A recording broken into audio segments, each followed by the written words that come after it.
감사를 받을 때 오히려 떳떳한 것 아니겠습니까?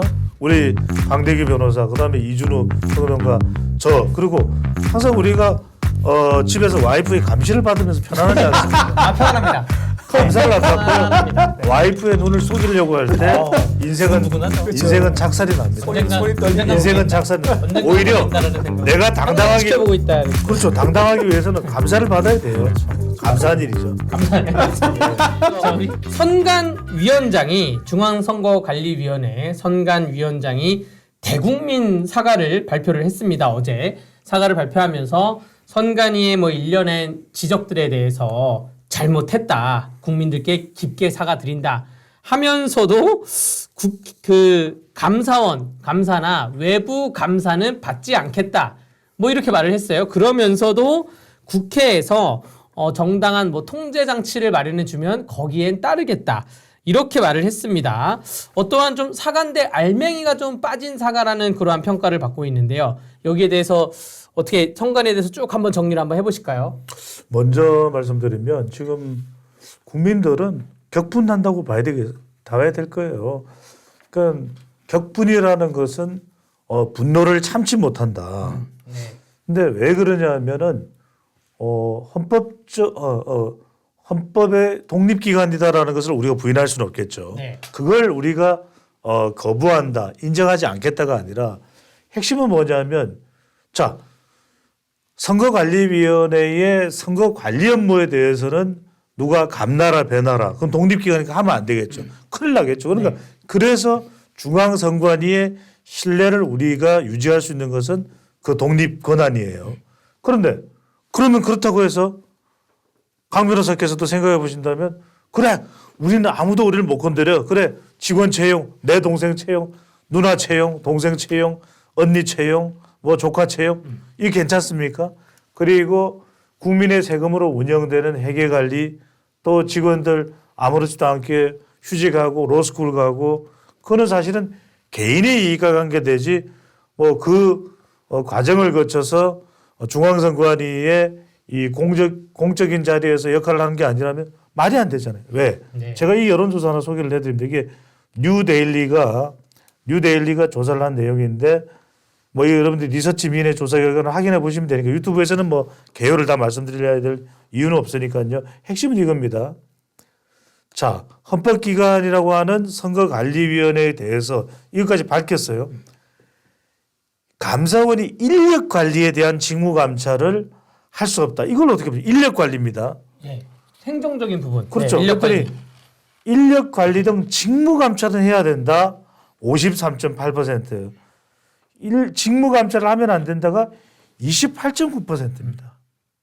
거의 2배 가량이 되죠. 네. 거의 2배 가까이는 해야 된다는 거예요. 다른 건 몰라도 국민들은 직무 감찰을 안 하는 게 말이 됩니까? 그러면 그럼 중앙선관위는 당신들 마음대로 하시오. 지역선관위는 하고 싶은 대로 하시오. 이건 아니라는 거죠. 네, 제가 말씀드릴까요? 네. 네네. 선거에서요, 민주주의의 꽃 하면 바로 선거다 이렇게 말할 수 있지 않겠습니까? 근데 이 선관위가요, 지금 이 꽃밭을 짓밟았다라고 해도 과언이 아닐 정도로 그동안 국민에게 사랑받았던 또는 신뢰받았던 그 공정성을 심하게 훼손했다 하는 게 이번 감사원 감사 결과 드러났습니다. 무려 8명도 아닙니다. 80명도 아닙니다. 800명. 네. 야, 여러분 생각해 보십시오. 조민 같은 게 어땠습니까? 조민은 입시 부정을 저질렀지요. 그 한 명 때문에 나라가 뒤집어졌습니다. 모든 청년들 그리고 입시에 의대에 진학하고 싶어하는 모든 청년들의 당당한 꿈과 노력에 배신을 했기 때문에 국민들이 굉장히 분노했던 건데요. 지금 조민 같은 경우가 선관위 사태로 인해서 쉽게 말하면요. 800명이 일어났다. 조민 같은 사람이 800명이나 있었던 걸 이번에 처음 감사원 감사에 의해서 적발이 된 겁니다. 굉장히 큰 사안인 거죠. 근데 오늘 노태학 선관위 위원장이 방금 전에 입장을 냈는데요. 17명에 대해서 지금 즉시 징계를 열어서 회복했다라고 합니다. 네. 저는 이거 굉장히 물타기다라고 생각합니다. 자, 선관위가요 10년 동안 이렇게 장기적으로 조직적으로 채용 비리를 저지르는 이유가 뭡니까? 일벌 100개가 없었기 때문에요. 아무도 외부에 들어보지 않기 때문에. 그래서 입시 비리를 어떻게 했습니까? 조민 같은 경우는 그냥 의사 자격증만 취소한 게 아닙니다. 어떻게 했죠? 의전어 합격 취소, 네. 대학교 합격 취소. 네. 그렇게 해서 장학환수. 네. 장학환수 안 됐습니다. 안 됐습니다. 네. 환수 조치했는데 안 내고 있어 아직 환수가 안 됐습니다. 그래서 지금 고졸이 됐습니다. 그러니까 대학원과 대학까지 전부 다 취소해서 고졸이 됐는데 왜 선관위 이 800명 조민 같은 사람이 800명이나 모여있는 이 선관위에 대해서는요. 채용 비리로 들어간 사람에 대해서 그 채용을 왜 인정해주냐 이 말입니다. 이거는 비리를 저질러서 발탁한 사람과 함께 그 대상이 된 사람, 그 혜택, 새치기에서 불법으로 채용된 사람, 그 사람들까지 공정하게 처리를 해야 된다. 즉 빨리 수사기간 넘겨서요. 재판받아서 확정이 되면은 바로 입사를 취소시켜야 된다. 이제 이런 말씀을 드립니다. 지금 그 선관위가 이제 감사를 거부해도 된다. 선관위 감사는 못 한다고 헌법재판소가 결론이 났는데 기존에 감사했던 게 있잖아요. 그래서 국민분들께서 이 선호 순위를 좀 헷갈릴 수 있어서 설명을 드리자면 2023년 6월 달에 선관위가 감사원 감사에 대해서 야 니네 감사 권한이 없어 라고 하면서도 우리 소송을 걸 거야 라고 하면서도 수용을 했어요. 수용을 해서 감사원이 감사를 들어갑니다. 들어가서 감사를 하다 보니까 문제가 너무 많이 발생을 하는 거야. 그래서 선관위도 놀랐어요. 와 이렇게 감사가 깊게 들어온다고? 그래서 작년 2024년 2월 달에 권한쟁의 심판을 부랴부랴 겁니다. 그렇죠. 감사원은 감사를 할 수 없어. 권한쟁의 심판을 걸었는데 감사원에서는 발빠르게 감사를 다 끝났죠. 감사원 보고서 387페이지를 이미 써놨습니다. 그래서 헌법재판소에서 결정이 나올 거를 감사원이 기다리고 있는데 막상 결과가 나왔는데 감사원은 선관위를 감사할 수 없다라는 결과가 나온 거예요. 그래서 그래 앞으로는 감사할 수 없다고 치자. 근데 우리가 그동안 감사한 거는 발표하자 해서 발표를 한 거예요. 그래서 선관위가 지금 허벌레 놀라가지고 그래서 선관위가 앞으로 감사를 들어가면 지금 문제가 발생하니까 앞으로 감사는 받지 않겠다 말을 하는 약간 어불성설 말도 안 되는 얘기를 하고 있는 것이고 좀 특이한 게 제가 채용비리 사건을 몇 번 해봤잖아요. 채용비리 사건의 가장 중요한 거는 채용비리에 대해서 원고 측입니까? 피해자 측입니까? 어떻게 됩니까? 저는 회사 측? 아니 회사 측이죠. 회사 측. 채용비리 한 사람 측. 한 사람 측 입장에서 뭐 강원도 이상한데 강원도 사건도 하고 뭐 다 했습니다. 다 했는데 네. 냄새가 나요. 그래서 잘 알죠. 그래서 이거 무슨 뭐 채용 들어갈 때 이거 뭐라 그러지? 심사위원들한테 어떻게 속이고 뭐 이런 거 다 압니다. 그렇죠. 다 아는데 가장 중요한 게 뭐냐면 일단은 밝혀지면 그 부정 채용된 사람들을 자릅니다. 그럼요. 바로 징계예요. 그렇죠. 바로 징계를 해서 부정 채용된 사람들에서 한 명 한 명 케이스를 만들어 가지고 직무 배제를 시키는데 지금 중요한 게 아까 800건 중에서 고위층 자녀 10명이 있어요. 고위층 자녀 10명을 아직도 근무를 하고 있다라는 것이고 저는 진짜 신종 채용 비리를 처음 봤어요. 이 선관위에 대해서. 제가 이제까지 봤던 채용 비리는 심사위원들이 뭐 연필로 가피를 하면 나중에 누가 와서 얘기해가지고 뭐 수정을 하던가 뭐 이런 거였는데 일단은 선관위 채용 그 기준은 보니까 시험 점수에 아예 빈칸으로 두라는 말이 있대요. 그게 하나가 있고 이것도 그렇다 치는데 김세환 사무총장 아들 이거 어떻게 들어갔냐면 세자. 예, 세자. 그 아들이 어떻게 들어갔냐면 아들이 면접을 보러 가야 되는데 그날 다른 무슨 교육 포렌식 교육을 받는 다른 교육이 있어서 면접 당일하고 겹쳐서 면접을 못 받으러 가는 거예요. 그래서 김세환 사무총장이 지시를 내립니다. 비대면. 면접을 비대면으로 바꿔라. 야, 내 아들이 면접 보러 와야 되는데 날짜가 겹친다니까 면접을 비대면 면접으로 바꾸라 그래서 이 채용만 면접을 비대면으로 바꿔요. 이거는 징역형이에요. 제가 보기에. 이거 김세환 사무총장하고 그 관련자들은 그 위계에 의한 업무방해죄로 인해서 징역형이 나올 수밖에 기존의 판례에 의하면 나올 수밖에 없는 상황이기 때문에 지금 감사는 이미 떠났습니다. 이거 수사로 넘어가야 되지 않나 생각이 들어요. 하나의 사항을 더 네. 말씀드릴게요. 우리가 이제 뭐 지금 이야기하는 것은 부정선거 의혹은 이야기를 하고 있는 게 아닙니다. 네. 그러니까 이걸 가지고서 저는 이 여야 간의 생각이 다를 수가 없어요. 이 부분은. 왜냐하면 아니 채용 비리를 누가 감사할 수가 있습니까? 감사할 수가 없죠. 두 번째는 무슨 말씀드리냐면 이 폐악질의 수준이에요. 방금 전에 이야기를 하셨듯이 이 중앙선거관리위원회의 사실상 사무 1인자인 사무총장도 그렇지만 사무차장도 그래요. 차장도. 방금 전에 총장을 잘했는데 차장은 뭐냐면 내부에서 자기들이 감사 회의를 하는데 내부 감사예요. 뭐라고 해야 되냐? 너무 여성들이 많이 채용되고 있다. 이런 일이 벌어져서는 안 된다. 너무 지금 남녀 간의 비율이 안 맞다. 그런데 여러분들 아시겠습니다만 우리 국가기관은 남녀 구분을 할 수가 없어요. 그리고 학력조차도 지금 블라인드로 하고 있습니다. 그렇죠? 네. 지역도 블라인드예요. 왜냐하면 이런 것들 자체가 자칫 선입견이나 불평등을 조장할 수 있기 때문에 그렇습니다. 그런데 선관위의 사무차장 2인자라는 사람이 요즘에 우리 여성들이 너무 많이 뽑히고 있어. 이렇게 이제 내부 의견을 전달합니다. 네. 그런데 자기 딸을 채용을 했어요.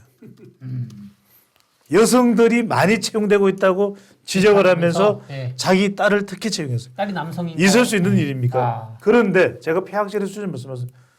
이런 것에 대해서도 이 채용 비리에 대해서 물었더니 이 사람이 뭐라고 대답을 하냐면 법과 원칙에 의해서 선관위의 규정에 따라서 진행이 됐다. 네. 저는요.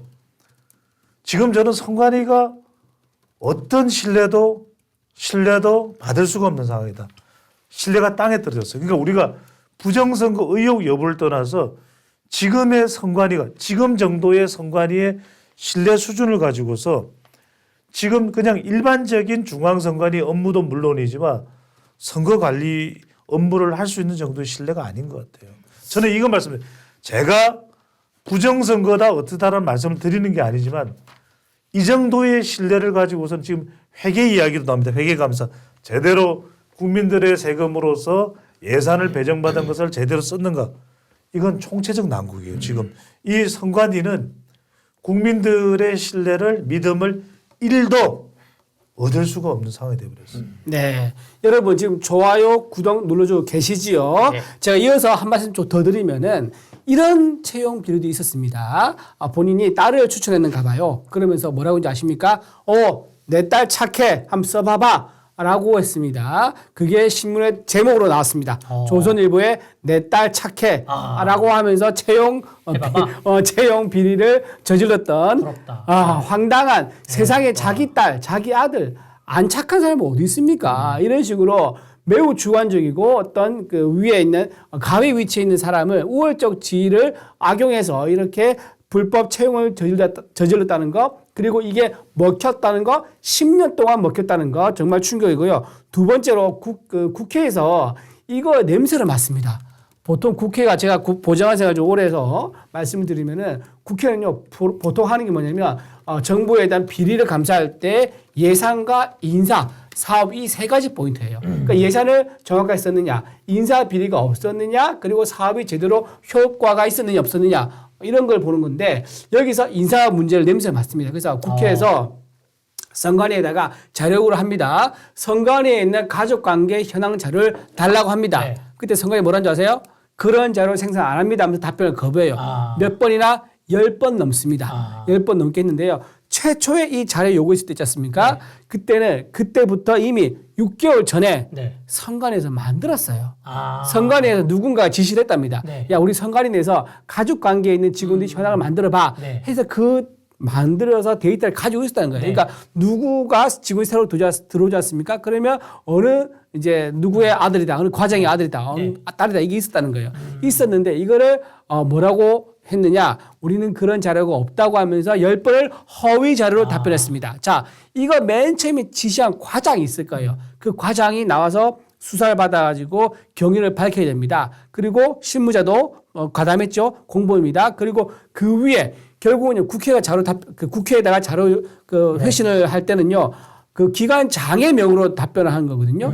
그 당시에 선거 사무처장 이분들까지 엮어가지고 국회에 허위 자료 제출했을 때 받는 처벌 조항이 있습니다. 국회 증가법에 있죠. 그 허위 자료 제출에 대한 형사법 관련돼 가지고 고발을 해야 됩니다. 고발해서 형사처벌을 받도록 해야지 두 번 다시 국회에다가 허위 자료를 제출하는 허위 답변을 하는 그런 일을 막을 수 있다까지 말씀드리고 마지막으로 딱 하나 드리면 그래서 우리 국민의힘에서 제안합니다. 민주당이다. 야 이거 선관위 불러가지고 현안 질의하자라고 했거든요. 네. 민주당이 받았겠으면 안 받았겠습니까? 안 받았겠죠. 그렇죠. 역시 민주당은 예측을 벗어나지 않습니다. 그거를 두 회 요구했는데요. 두 번 다 받지 않습니다. 선관위 내부 비리, 채용 비리, 800명의 어마어마한 비리를 저질렀는데요. 그거를 왜 민주당이 감사할까요?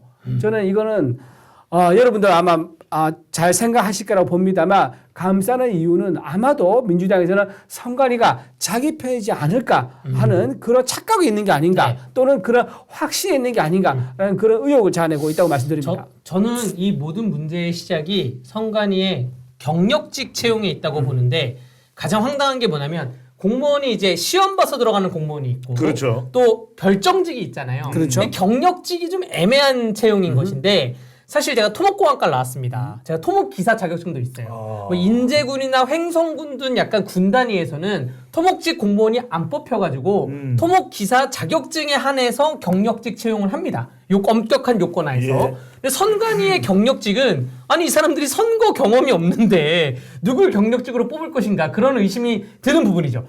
사실 시험직 공무원들은 시청, 군청이면 가족들이 같이 근무하잖아요. 그럼 그게 기사가 나가요. 우수 사례로. 그렇죠. 그러니까 한 군청 안에 뭐 며느리와 뭐 시아버지가 같이 근무한다. 그렇죠. 며느리, 시아버지, 남편의 동생까지 같이 근무한다. 시험 봐서 들어가는 예, 시험 봐서 들어갔어요. 그런데 이게 경력직이니까 선관위 자체도 잘 떳떳하지 않고 자랑스럽지 않으니까 애매한 거고 이 선관위의 경력직 자체가 꼭 요건을 굉장히 강화하던가 꼭 필요한 경우에만 하도록 법을 해야 되고 이게 소장님 말씀하신 것처럼 선거 사무와 관련 있는 게 우리가 시험 공부를 하다 보면 자기의 정신적 컨트롤과 마인드까지 함양이 됩니다. 내가 꼭 반드시 들어가서 기본적 인권의 옹호와 사회 정의의 실현 우리 선거 사무에 대해서 내가 투명하게 해야지 이 공부하다 보면 그게 생기거든요. 제가 변호사 시험 한번 떨어졌잖아요. 제가 왜 떨어졌냐면 제가 처음에 초시 공부할 때는 시험 합격해가지고 돈도 많이 벌고 정치계로 갈까? 이런 고민해가지고 공부한 거예요. 떨어졌어요. 떨어지고 나서 기도를 하면서 내가 정신이 썩었구나. 우리 기본적 인권의 옹호와 사회정의의 실현을 위해서 공부를 하겠다 그러니까 딱 붙은 거예요. 그런 것처럼 그러니까 무슨 기도해야 돼 이 얘기인가요? 그러니까 스스로의 정신 편향. 정말 오케이. 선거 사무가 얼마나 중대하고 얼마나 중차대한 업무인지 알고 들어가야 되는데 이거 뭐 착하다고 뽑아주고 뭐 면접 비대면 보게 하고 그런 사람들이 선거 사무를 하게 되니까 지금 선거 사무에 대한 신뢰성이 훼손되는 거라고 저는 보여집니다. 아니 근데 강행크께서 잘 지적을 해주셨는데 이걸 아셔야 돼요. 이번에 가족 채용 비리를 보면 어떤 내용이 있냐면 두 가지를 짧게 말씀드릴게요. 하나는 뭐냐면 이미 공무원인 자식을 공무원인 친척을 가족을 선관위 이 경력직 채용으로 이게 뭐냐면 중앙선관위에 이른바 지인 찬스 우리가 아빠 엄마 찬스 그래서 온 국민이 경로했었잖아요. 네. 그런데 이런 이 친인척의 입직 경로를 일부러 만든 거예요. 그러니까 이거는 뭐냐면 들어온 사람도 문제지만 이걸 통해서 들어오게끔 만든 사람들이 엄청난 폐악질을 한 거예요. 근데 또 하나가 뭐냐면 여기는 정말 신의 직장이 아니라 신의 직장이에요. 신도 못 들어가는 직장. 신을 숨겨놓은 가짜예요. 왜냐하면 신조차 접근을 못한 범접을 못한데 아시죠? 속구리 투표 논란 네, 아시죠? 네. 투표용지가 왜 속구리에 있어? 그렇잖아요. 네. 이게 뭐냐면 속구리 난데스카예요. 속구리 난데스카. 속구리 난데스카.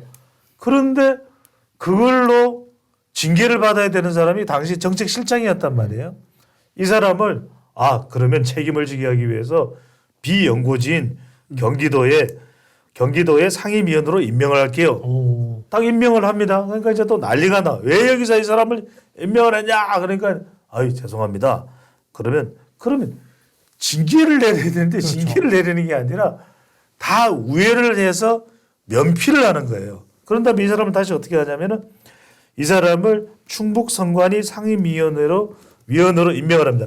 경기도가 안 된다니까 충북으로 임명을 합니다. 네. 그런데 충북 상임위원이 1급이에요. 월급이 1급이 원래 1급이었던 사람을 경기도 1급, 충북 1급으로 옮기면 이게 징계인가요? 더군다나 충북 1급짜리는 이 사람 출신 지역이 충북이야. 거기서 또 초중고를 다 나왔죠. 그러니까 완전히 이 사람 우리가 말하는 어떤지 또 이 충북 상임위원으로 있으면서 어떤 일이 있었는지는 우리가 추가적으로 확인을 하고 조사를 할 필요가 있습니다. 그러니까 일처리가 이런 식이에요. 이런 식이에요. 그 김세한 사무총장이 어떻게 보면 본인도 강화군의 지방직 구급 공채로 들어갔다가 선관위로 다시 들어와서 맞아요. 장관급까지 올라간 사람이잖아요. 그렇죠. 어떻게 보면 공무원 역사에 되게 입지전적한 인물입니다. 그렇기 때문에 그 아들도 그러한 방식으로 살기 바라는 마음으로 들어와라라고 한 것 같은데 굉장히 방식이 잘못된 것이죠. 여기다가 또 본인의 그 세컨드폰 논란도 있기 때문에 그 휴대폰을 지금 깡통으로 제출해서 어떠한 혐의도 안 드러나고 있지만 아까 말한 뭐 민주당이 현안 질의를 반대하는 점, 본인 아들을 이렇게 편법으로 채용하게 한 점라는 것에 대해서 명백히 조사가 좀 있어야 된다고 그 보여집니다. 아들 조금 더 보태면요. 네. 그 아들이 그 아빠와 같은 코스로 가기를 원했는가 봐요. 아빠가 강화군에 있다가 네. 강화 선관위로 와가지고 중앙선관위 올라갔거든요. 네. 아들도 강화군에서 8급 공무원이었대요. 네, 네. 그렇게 해서 강화군 선관위로 옮겨서 가기를 원했던 똑같은 코스를 만들어 왔었다 말씀드리고, 그다음에 김세환 전 이제 선관위 사무총장이 핸드폰 개통했지 않습니까? 네. 이분이 문재인 정부 때 임명된 사람입니다. 집권 여당과 통화를 했을 가능성이 높겠죠. 뭐라고 얘기냐면 본인이 그 전화기는 정치인과 통화하기 위해서 따로 필요해서 관사에서 쓰기 위해서 만들었다고 했거든요. 즉 업무 시간 이외에 필요했다는 얘기인데 업무 시간 이외에 문재인 정부에서 임명받은 선관위 사무총장이 과연 야당 의원한테 통화를 하겠습니까? 여당 의원 통화를 하겠습니까? 여당 의원들과 뭔가 긴밀하게 주고받은 내용이 있었을 것이다라고 추정이 되기 때문에 이 통화 내용이 무엇인지 통화 기록을 반드시 확인할 필요가 있다라고 말씀을 드리고요. 마지막으로 선관위 이 문제 근원적으로 해결하려면요. 지금 판사들이 겸임하고 있는 이 문제 반드시 뜯어고쳐야 됩니다. 네, 맞습니다. 반드시 네. 뜯어고쳐야 됩니다. 지금 선관위 위원장은요. 대법관이 하고 있죠. 네. 그다음에 광역은 이제 지방 법원장, 네. 그 밑에는 이제 부장 판사가 하고 있는데 이런 식으로 판사들이 선관위 위원장을 겸임하고 있다 보니까 이 선거 사무가 제대로 견제가 안 되고 지휘가 안 돼요. 네. 판사들이 자기 판사 일 보다가 여기 선관위 와서 20분 회의합니다. 맞아요. 실제로 그래요. 실제로 네, 실제로 그래요. 한 달에 네. 한 번 20분 네. 회의하고 뭐 하냐? 밥 먹고 집에 가요. 네. 맞아요. 그런 식으로 진짜 정말로 맞아요. 그러니까 이 선관위 사무처가 네. 선관위 위원장을 완전 허수아비 하는 거야. 그래서 우리가 보고한 대로 다 결정시켜 주는 거예요. 네. 그러니까 얘들이 스스로 견제라든가 긴장할 이유가 아무것도 없는 거죠. 또 하나 가장 큰 문제는 선거 소송 있지 않습니까? 네. 이게 수사기관에 영장 보내면 진행이 안 돼요. 왜냐하면 영장 전담 판사들이 전부 다 동료 또는 선배 후배인 사람들이 선관위 위원장을 하고 있으니까 내가 만약에 영장을 발부했다가 이분들이 뭔가 좀 곤란한 상황이 생긴다든가 아니면 수사의 대상이 된다든가 이러면은 자기가 미안하거든. 또 그리고 얼굴 거슬리기도 하고 그러니까 이거를 고리를 끊기 위해서는요. 현재 판사들이 하고 있는 선관위 위원장 겸임 제도 이거를 반드시 혁파해서 해외는 판사가 안 합니다. 판사 안 하고 전문 공무원이에요. 이런 식으로 우리가 제도를 바꿔야 된다라는 것까지 말씀드리겠습니다. 제가 뭐 더 말씀을 드릴까 말까 했는데 안 드릴 수가 없는 것이 여러분들이 그걸 아셔야 됩니다. 우리 중앙선거관리위원회는 내부의 감사회나 이런 걸 비공개해요. 그래서 언론사에서 이번에 이런 가족 채용이나 이런 것 자체가 자체적으로도 드러나지 않았던 게 너무 웃기는 일 아닙니까? 더군다나 아니 선거에 나가는 사람들은 뭐 하나 공직선거법에 어긋나면은 당장 신고에 들어가고 감찰에 들어가는 것이 중앙선관위잖아요. 그런데 내부의 버젓이 옆자리에 또는 팀장님의 또는 사무차장님의 총장님의 가족 채용 비리, 회계 채용 비리가 회계 비리가 일어나는 것은 이게 드러나지조차 아무도 내부에서 신고조차 안 하는 거예요. 이게 너무 웃기는 거 아닙니까? 그러면 우리가 그래서 필요한 게 경찰이든 검찰이든 이 권력기관은 내부 감사가 몇 배나 더 필요한 거예요. 몇 배나 더 필요한 거예요. 미국 연방선거관리위원회는요. 점심을 누가 먹었는지 누구랑 먹었는지 어느 식당에서 파스타를 먹었는지 곱빼기를 먹었는지 다 신고하게 돼 있습니다. 여러분들 아시는 미국 연방준비제도 이사회 의장을 했고 미국 재무장관을 했던 제니 젤러는요. 점심 $9면 $9 영장 다 냅니다. 이게 미국이에요. 미국을 얕보면 안 됩니다. 여러분들 트럼프가 미국의 전부가 아니에요. 그러니까 우리는 지금 뭐냐면 공개도 안 합니다. 두 번째. 이게 놀라울 일인 게 우리가 외무고시에 붙어서 외국 공간에 일한다는 건 꿈의 자기들의 정말 꿈이 현실화되는 거예요. 강대기 변호사도 알아요. 대사님, 우리 대사님, 영사님, 한 번쯤 가보고 싶어. 영사님, 우리 영사님. 이 공간에 재외선거 업무가 있어요. 재외 이제 있죠, 우리 국민들도 투표를 합니다. 무려 158명의 지원을 파견합니다. 그런데 짧게는 5개월에서 길게는 3년을 나가 있어요. 첫 번째, 저는 짧게 5개월 그럴 수도 있다. 길게 3년을 왜 나가죠? 선거가 2년에 한 번씩 있는데 공무원인가요? 아니 외교관인가요? 그런데 이게 더 깜짝 놀랄 일은 외국어 능력조차 검증되지 않은 사람이 나간 거예요. 그러면 나가서 뭐를 하겠다는 거죠? 네. 나가서 투표를 하는 그 재외동포 중에서도 우리말이 서툰 사람도 있습니다. 그리고 그 먼 거리에서 어딜 이동하고 이 미국이나 외국에서 협조를 얻으려면 다 그 나라 외국어가 가능해야 돼요. 현지어가요. 그런 사람이 나가도 일이 될까 말까 하는데 심지어는 이 선관위 스스로의 감사 내용에서도 그걸 이제 추후에 발견이 됐겠죠. 파견자 55명의 활동이 완료된 뒤 대한민국을 대표하는 외교관으로서 일정 수준의 어학 능력이 반드시 필요하다. 행정은 도움이 없으면 외부에 나가 독자적인 업무를 수행하지 못할 뿐만 아니라 현지인 긴급 요청에도 응답하지 못한다. 스스로 자평을 해요. 그게 이게 뭐냐면 스스로 생각해도 이건 아닌데 코미디를 한 거죠. 그런데 그러면 그 이후에 이것이 어떻게 됐는지 저떻게 된 건지 이런 부분들까지도 뭔가 말이 없고 이 모든 비용은 다 해외에 나가서 체류하는 것은 국민들의 세금이었을 거예요. 저는요. 다른 걸 떠나서 아까 여론조사 속에도 얘기했지만 선거 업무에 대해서 다른 기관이 감나라 배나라 이건 어려울 수 있습니다. 그래서 우리가 독자적인 헌법 기관으로서의 이 권한을 주는 겁니다. 그렇지만 직무나 채용이나 회계는 전혀 이거는 이 헌법 독립 권한이 아니에요. 감사를 받지 못할 이유가 없어요. 이거는 구분해야 됩니다. 그 선관위가 정작 선거할 때는 시청, 군청 공무원들한테 선거 사무를 다 시킵니다. 그 검표, 개표 막 지키고 있는 거. 근데 막상 해외에 나가는 거는 적극적으로 나갔다. 사실 대사관이나 외교관한테 부탁하면 되거든요. 그 업무는 서류로 보내고 기표만하게 부탁하면 되는 건데 그런 것은 3년씩 나가 있다. 비판을 들었고요. 그리고 그 해외 얘기하니까 말씀드리면은 이제 선거철 되지 않습니까? 네. 지방선거 있을 때가 있었고 이제 대선과 같이 있을 때가 있었는데 선거가 좀 많은 해가 있었는가 봐요. 그러면은 전부 다 육아휴직, 출산휴가 신청이 확 급증한 게 이번 감사원 감사 또 나온 거예요. 그러니까 무슨 말이냐? 만약 이 이제 정직원이 선관위 위원들이 선관위 이제 근무 사무처 직원들이 정작 본인이 필요할 때는 선거 때거든요. 그럴 때 육아휴직, 출산휴가를 집중 쓰면 그 빈자리 누가 메우겠습니까? 일반 공무원들이 일반 공무원하고 그 알바 안에 있습니다. 공익근무원 있지 않습니까? 방이 옛날 방인데 그 아이들이 와서요. 그 비전문가들이죠. 물론 교육은 받습니다만 그 아이들이 와서 때웠단 말이에요.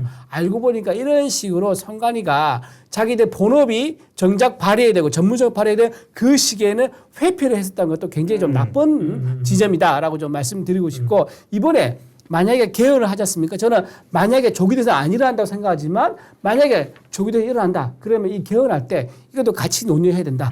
선관위가 헌법기관으로 테두리에 너무 꽁꽁 싸매서 보호를 받고 있다 보니까 내부에서 썩어가고 있는 걸 우리가 미처 발견 못했다. 그래서 아까 미국 얘기하셨는데요. 미국은요. 연방법에 선관위가 근거가 있습니다. 따라서 국회 조사라든가 감사 또는 이제 감사원 감사 이런 것들을 다 받을 수 있는 상시적으로 그렇죠. 그렇죠. 우리나라도 그런 식으로 해야지 선관위가 견제받으면서 더 건강하게 민주주의에 꽂힌 선거를 좀 더 잘 관리할 수 있지 않을까 그런 생각합니다. 그리고 헌법재판소가 조문적 해석에만 그쳐서는 안 됩니다.